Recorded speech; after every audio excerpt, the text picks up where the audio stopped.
സൽക്കാരങ്ങളിലും നോമ്പ് തുറക്കും ഒക്കെ ഒത്തിരി ഇഷ്ടം കൂടിയ ഒരു വിഭവമാണ് കേട്ടോ ഇത് അത്യാവശ്യം മധുരമുള്ള ക്യാരറ്റും പാലൊക്കെ ചേർത്തിട്ടുള്ള ഒരു വിഭവമാണ്.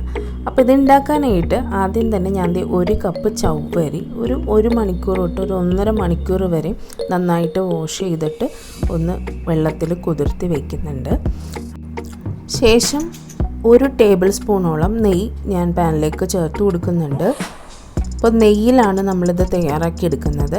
ആദ്യം തന്നെ കുറച്ച് ബദാം ഞാൻ ചേർത്ത് കൊടുക്കുന്നുണ്ട്. ബദാമിൻ്റെ കൂടെ തന്നെ ഞാൻ കാഷ്നട്ടും കൂടെ ചേർത്ത് കൊടുക്കുന്നുണ്ട്. അപ്പോൾ നിങ്ങൾക്ക് വേണമെന്നുണ്ടെങ്കിൽ മുന്തിരിയും കൂടെ ചേർക്കാം. ഞാനിപ്പോൾ ബദാം കാഷ്നട്ട് മാത്രം ചേർക്കുന്നുള്ളൂ. ഇതൊന്ന് ചെറുതായിട്ടൊന്ന് മൂപ്പിച്ചെടുക്കുക. ഒത്തിരി കളറൊന്നും മാറണ്ട, ചെറുതായിട്ടൊന്ന് മൂപ്പിച്ചെടുത്താൽ മതി.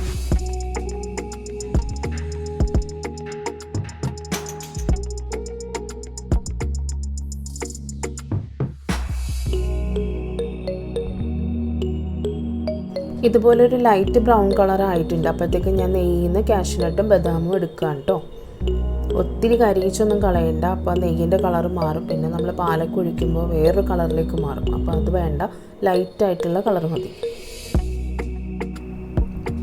കാഷ്നട്ടും ബദാമും എടുത്തതിന് ശേഷം അതേ നെയ്യിലേക്ക് തന്നെ ഞാൻ ഒരു 3 ക്യാരറ്റ് നന്നായിട്ട് ഗ്രേറ്റ് ചെയ്ത് വെച്ചിട്ടുണ്ടായിരുന്നു. അപ്പോൾ ക്യാരറ്റ് ഗ്രേറ്റ് ചെയ്യുമ്പോൾ നമ്മൾ ഉണ്ടാക്കുന്നതിന് ആ ടൈമിൽ ഗ്രേറ്റ് ചെയ്തെടുത്താൽ മതി.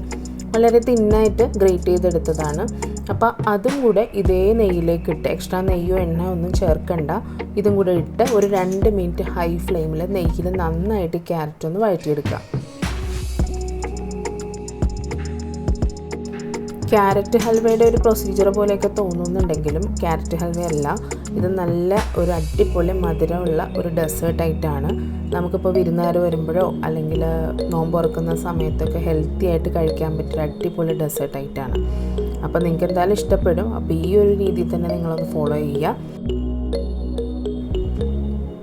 ഇപ്പോൾ നെയ്യിൽ അങ്ങനെ ക്യാരറ്റും കൂടെ നമ്മൾ വഴറ്റിയെടുത്തിട്ടുണ്ട്. ഇനി ഇതേ പാത്രത്തിലേക്ക് തന്നെ ഞാൻ 1 ലിറ്റർ പാൽ ചേർത്ത് കൊടുക്കുന്നുണ്ട്. ഇപ്പോൾ പശുവും പാലാണ്, അപ്പോൾ അത് ചേർത്ത് കൊടുക്കുന്നുണ്ട്. അപ്പോൾ ഇത് ഹൈ ഫ്ലെയിമിലിട്ട് ഉടനെ തന്നെ അടുക്കി പിടിച്ച് കരിഞ്ഞു പോകും. അപ്പോൾ ഒരു മീഡിയം ടു ലോ ഫ്ലെയിമിലിട്ടിട്ട് നന്നായിട്ടൊന്ന് ചൂടാക്കി തിളപ്പിച്ചെടുക്കാം. പിന്നെ ഞാൻ എപ്പോഴും പറയാറുള്ളതാണ്, ഇതുപോലത്തെ ഡെസേർട്ട് പാൽ ഐറ്റംസ് ഒക്കെ ഉണ്ടാക്കുമ്പോൾ നമ്മൾ ഉണ്ടാക്കുന്ന പാത്രം ഒന്ന് കുറച്ച് ചൂടുവെള്ളത്തിൽ സ്പൂണും പാത്രമൊക്കെ ഒന്ന് ആദ്യം തിളപ്പിച്ച് കളഞ്ഞതിന് ശേഷം മാത്രം വേണം ഇതൊക്കെ ഇട്ട് കൊടുക്കുക, അല്ലെങ്കിൽ പാല് പിരിഞ്ഞു പോകാനുള്ള ചാൻസ് വളരെ കൂടുതലാണ്. അപ്പോൾ അതൊന്ന് നിങ്ങൾ ശ്രദ്ധിക്കുക. ഇനി ഈ പാല് നന്നായിട്ട് തിളച്ചതിന് ശേഷം അതിലേക്ക് നമ്മൾ ഒരു മണിക്കൂർ തൊട്ട് 1.5 മണിക്കൂർ നമ്മൾ വെള്ളത്തിൽ കുതിർത്തി വെച്ചിരുന്ന ചവ്വരി ഉണ്ട്, അത് വെള്ളം വാർന്ന് വയ്ക്കുക, അതും കൂടെ ഇതിലേക്ക് ചേർത്ത് കൊടുക്കുക. അപ്പോൾ 1 കപ്പ് ചവ്വരിയാണ് ഞാൻ എടുത്തിരിക്കുന്നത്. 1 ലിറ്റർ പാലും എടുത്തിട്ടുണ്ട്. ഏകദേശം ഒരു 6 തൊട്ട് 7 പേർക്ക് വരെ കഴിക്കാൻ പറ്റുന്ന ഒരു ഡെസേർട്ടാണ്. അപ്പോൾ ചവ്വരിയും കൂടി ഇട്ട് കഴിയുമ്പോൾ പാലൊന്നും കൂടെ ഒന്ന് ലൂസാവും. അപ്പോൾ ചവ്വരി ഒത്തിരി സമയത്തൊന്നും തിളപ്പിച്ച് നമ്മളത് വേവിക്കേണ്ട ആവശ്യമില്ല. പെട്ടെന്ന് തന്നെ അത് പാലിലേക്ക് മിക്സായിട്ട് നല്ലൊരു പേള് പോലെ നന്നായിട്ട് ഇങ്ങനെ ഗ്ലേസ് ചെയ്യുന്ന രീതിയിലേക്കാവും.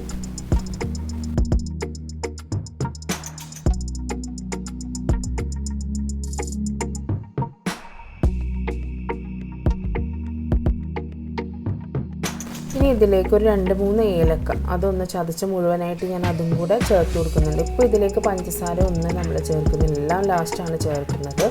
അപ്പോൾ ഇത് കണ്ടോ, നമ്മുടെ ചവ്വരി വെന്തിട്ട് നന്നായിട്ട് പാലിലൊന്ന് മിക്സ് ആയിട്ടുണ്ട്. ഇനി ഇതിലേക്ക് ഒരു 2 ടീസ്പൂണോളം പാൽപ്പൊടി ചേർത്ത് കൊടുക്കുന്നുണ്ട്. കൂട്ടത്തിൽ തന്നെ നമ്മൾ നേരത്തെ വഴറ്റി വെച്ചിരുന്ന ക്യാരറ്റും കൂടെ ചേർത്ത് കൊടുക്കുന്നുണ്ട്.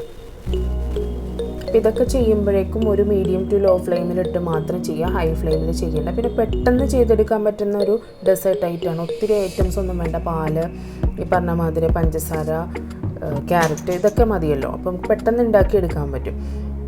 ക്യാരറ്റും കൂടെ ഇട്ട് കഴിഞ്ഞിട്ട് പെട്ടെന്ന് തന്നെ ഒന്ന് തിളപ്പിച്ചെടുക്കുക.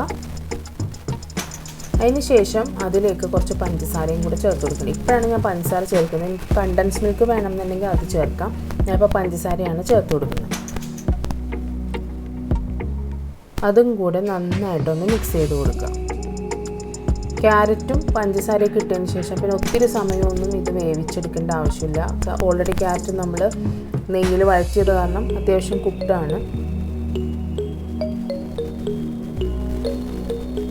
ഒന്ന് തിളപ്പിച്ചതിന് ശേഷം നമുക്ക് ഫ്ലെയിം ഓഫ് ചെയ്ത് കൊടുക്കാവുന്നതാണ്. ഏകദേശം ക്യാരറ്റും ചവ്വരിയൊക്കെ ഇങ്ങനെ ആയിട്ടുണ്ട്. ആദ്യം നമ്മൾ വഴറ്റി വെച്ചിരുന്ന നമ്മുടെ കശുവണ്ടിയും ബദാമും കൂടെ ഇതിലേക്ക് ചേർത്ത് കൊടുക്കുകയാണ്.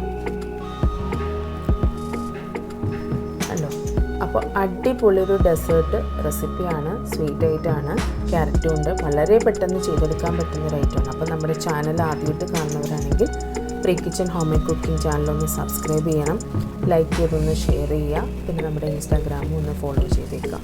അപ്പോൾ എല്ലാവരും റെസിപ്പി ഒന്ന് ട്രൈ ചെയ്ത് നോക്കിയിട്ട് കമൻസ് ആയിട്ട് അറിയിക്കാം. Tata bye bye.